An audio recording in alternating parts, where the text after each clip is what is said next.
இருந்தால் போதும். 10 நிமிஷம் தான். குட்டீஸ் விரும்பி சாப்பிட்ற மாதிரியான ஒரு ஸ்நாக் ரெசிபி செஞ்சு கொடுத்துடலாம். வாங்க எப்படி செய்கிறதுன்னு பார்க்கலாம். அதுக்கு முன்னாடி என்னோடய சேனலை ஃபஸ்ட் டைம் பார்க்குற வியூவர்ஸாக இருந்தீங்கன்னா மறக்காமல் சேனலை சப்ஸ்கிரைப் பண்ணிக்கோங்க. வாங்க எப்படி செய்கிறதுன்னு பார்க்கலாம்.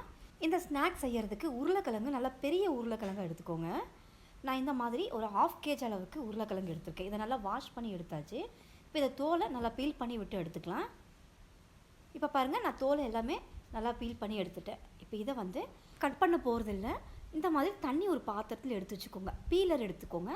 பீலரில் தான் நம்ம தோலை பீல் பண்ணி எடுப்போமோ அதே மாதிரி ஸ்லைஸாக இந்த உருளைக்கிழங்கை ஸ்லைஸாக கட் பண்ணிக்கோங்க. கனமாக இருக்கக்கூடாது. ஷேப் தேவையில்லை. ஒன்று பாதியமாக இந்த மாதிரி எடுத்தால் போதும். இந்த மாதிரி தண்ணியில் போட்டு வச்சுக்கோங்க. கிழங்கு கருப்பாக மாறிடும். இந்த மாதிரி தண்ணியில் இருந்தால் கருப்பாகாது. இன்னொன்று, கிழங்குல ஒரு மாவு தன்மை இருக்கும். அந்த மாவை சுத்தமாக வாஷ் பண்ணி எடுத்துடணும். நான் இந்த தண்ணியை நல்லா வாஷ் பண்ணி கீழே ஊற்றிட்டு திரும்பவும் ஒரு நல்ல தண்ணி சேர்த்து நல்லா வாஷ் பண்ணி தண்ணியை சுத்தமாக ட்ரை பண்ணிடணும். கொஞ்சம் கூட தண்ணி இருக்கக்கூடாது. சுத்தமாக ட்ரை பண்ணி இந்த மாதிரி எடுத்துக்கோங்க. இப்போ இது கூட 1½ ஸ்பூன் அளவுக்கு அரிசி மாவு, நெக்ஸ்ட்டு 1 ஸ்பூன் அளவுக்கு கடலை மாவு, இது கூடவே 2 ஸ்பூன் அளவுக்கு கார்ன்ஃப்ளவர் மாவு. இந்த 3 மாவையும் கரெக்டான அளவுகளோடு சேர்த்துக்கணும் நம்ம எடுத்த உருளைக்கிழங்குக்கு. நெக்ஸ்ட்டு ஒரு 1/4 ஸ்பூனுக்கும் குறைவாக கரம் மசாலா, 1/2 ஸ்பூன் அளவுக்கு தனி மிளகாய்த்தூள், நெக்ஸ்ட்டு 1/2 ஸ்பூன் அளவுக்கு இஞ்சி பூண்டு விழுது. இது கூடவே இந்த உருளைக்கிழங்குக்கு தகுந்த உப்பு ஆட் பண்ணிக்கோங்க. சால்ட் உப்பு ஆட் பண்ணிக்கோங்க. நெக்ஸ்ட்டு ஒரு 1/4 ஸ்பூன் அளவுக்கு மிளகுத்தூள். அவ்வளோதான். இதை வந்து கையில் பிசைஞ்சு விட்டுக்கோங்க. தண்ணி எதுவும் சேர்க்கக்கூடாது. ஏன்னா உருளைக்கிழங்கே ஒரு ஈரப்பதமான கிழங்கு தான். அது இல்லாமல் நம்ம இதில் உப்பு ஆட் பண்ணியிருக்கோம். உப்பும் கிழங்கும் சேரும்போது நல்லா ஒரு இலக்குத்தன்மையாக மாறிடும். அதனால் தண்ணியே சேர்க்காமல் நல்லா பிசைஞ்சு விட்டுக்கோங்க. நம்ம இதெல்லாம் பிசைஞ்சு ஒரு 2 நிமிஷத்துலேயே பார்த்திங்கன்னா நல்லா இலக்கம் கொடுத்துரும் இந்த மாதிரி. இப்போ இதுதான் சரியான பதம். இந்த அளவுக்கு வந்ததும் கடைசியாக அதில் ஒரு 1/4 எலுமிச்சம்பழம் சாறை பிழிஞ்சு விட்டுக்கோங்க.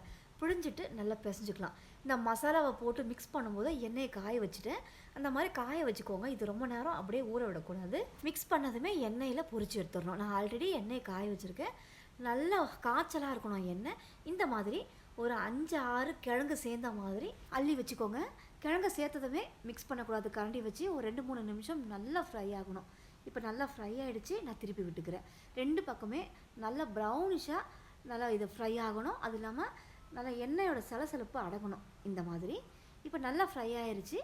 இப்போ இதை எண்ணெயிலேருந்து நல்லா ஃபில்டர் பண்ணி விட்டு எடுத்துக்கலாம். இந்த கிழங்குல சேர்த்துருக்கிற கடலை மாவு, அரிசி மாவு, கார்ன்ஃப்ளவர் மாவு, இது 3மே சரியான அளவுகளோடு சேர்த்துக்கிட்டிங்க அப்படின்னா தான் இந்த மாதிரி கிறிஸ்பாக வரும். இப்போ இன்னொரு பேட்சாக மீதி இருக்கிறத எல்லாத்தையும் போட்டு எடுத்துடுறேன். ஸ்கூல் விட்டு வர பிள்ளைங்களுக்கு 10 நிமிஷத்தில் குயிக்காக ஒரு ஸ்நாக் ரெசிபி செய்யணுன்னா இதை ட்ரை பண்ணி பாருங்கள். ரொம்ப டேஸ்ட்டாக இருக்கும். ரொம்ப விருப்பமாக சாப்பிடுவாங்க. இதை ஸ்நாக் ரெசிப்பியாகவும் நம்ம செய்யலாம். அப்படி இல்லைன்னா சாம்பார் சாதம், ரசம் சாதத்துக்கு சைட் டிஷ்ஷாகவும் இதை எடுத்துக்கலாம். ரொம்பவே அருமையாக இருக்கும். கண்டிப்பாக ட்ரை பண்ணி பாருங்கள். வீடியோ பிடிச்சிருந்தா என்னோடய சேனலில் மறக்காமல் சப்ஸ்கிரைப் பண்ணுங்கள். ரொம்ப பிடிச்சிருந்தா லைக் ஷேர் பண்ணுங்கள். தேங்க்ஸ் ஃபார் வாட்சிங்.